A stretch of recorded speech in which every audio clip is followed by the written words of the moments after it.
Hello friends, તો ફરીથી આજે આપણે લઈને આવ્યા છીએ ચોકલેટ ફ્લેવરની શુગર ફ્રી આઈસ્ક્રીમ. જે લોકોને ડાયાબિટીસ હોય છે અને એ લોકો ખાંડ નથી ખાતા એના તો માટે તો આ સ્પેશિયલ છે. તો સૌથી પહેલા આપણે એક બાઉલની અંદર અહીંયા મેં અડધા કપ જેટલા મખાના એડ કરી લીધા છે. ત્યારબાદ એની અંદર આપણે 10 થી 12 નંગ જેટલી બદામ અને 15 થી 20 નંગ જેટલા કાજુ લઈ લીધા છે. કાજુની ક્વોન્ટિટી મેં અહીંયા થોડી વધારે જ રાખી છે, જેથી એકદમ આપણી પેસ્ટ છે એક સ્મૂથ અને એકદમ ગાઢી બની જાય. તો અહીંયા મેં 2 ચમચી જેટલો કોકો પાવડર લીધો છે.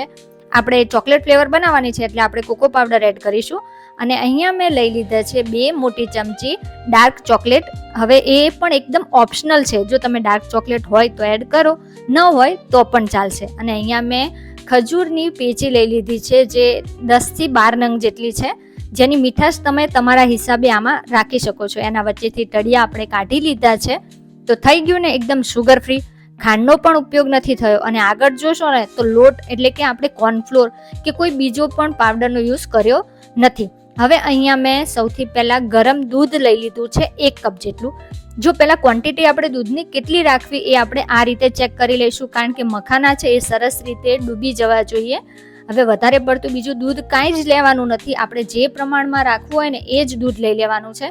તો અહીંયા મેં 1.5 કપ જેટલું આશરે દૂધ લીધું હતું. પહેલાં 1 કપ અને પાછળથી બીજો અડધો કપ, અને જે મલાઈ હતી ને દૂધની એ પણ આમાં એડ કરી જ લીધી છે. અને હા, દૂધને થોડું ગરમ કરેલું હશે ને તો મખાના છે એ સરસ રીતે અડધા 1 કલાકની અંદર સોફ્ટ બની જવાના છે, એટલે કે રેડી થઈ જશે, સોફ્ટ થઈ જશે અને ઇઝીલી એને પીસી શકાશે. તો હવે આને આપણે એક બાજુમાં રાખી દેવાનું છે, ઢાંકણ ઢાંકી લગભગ અડધો થી પોણો કલાક. હવે ઓછામાં ઓછો અડધો કલાક તો રાખવાનું જ છે.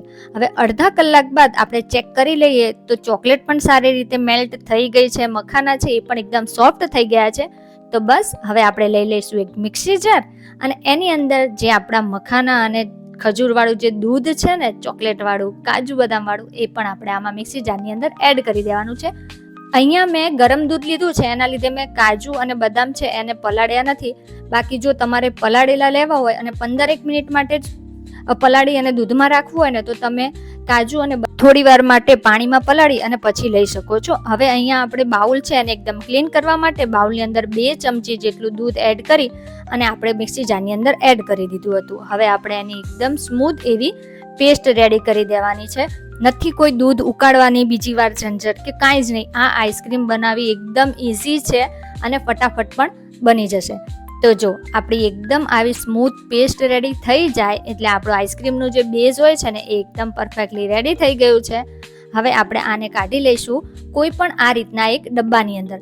એર ટાઈટ હોવું એ જરૂરી છે. જો તમારી પાસે કોઈ પણ ડબ્બો હોય ને ચોકલેટનો કે કોઈ આવી રીતના એર ટાઈટ કન્ટેનર, તો એ પણ તમે લઈ શકો છો.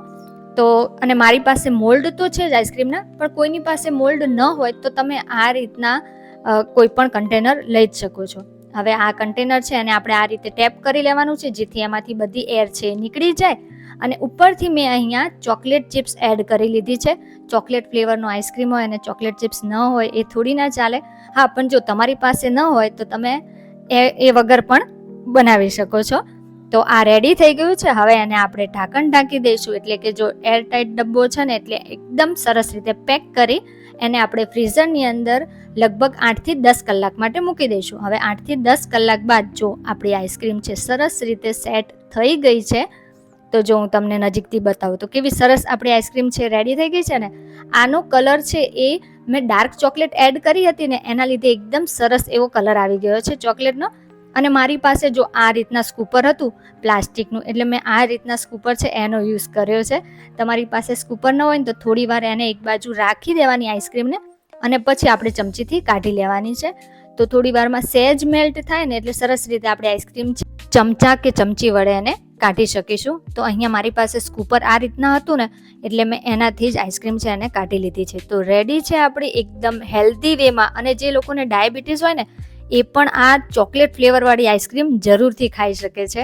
તો જો હું એને તમને બતાવું તો કેવું સરસ એવું આપણું ટેક્સચરવાળી આઈસ્ક્રીમ છે રેડી થઈ ગઈ છે. તો કેવી લાગી આજની રેસીપી? અમે એન્જોય કરીએ છીએ, તમે પણ બનાવો અને જે લોકો ખાંડ ન ખાતા હોય ને એને પણ તમે શેર કરો.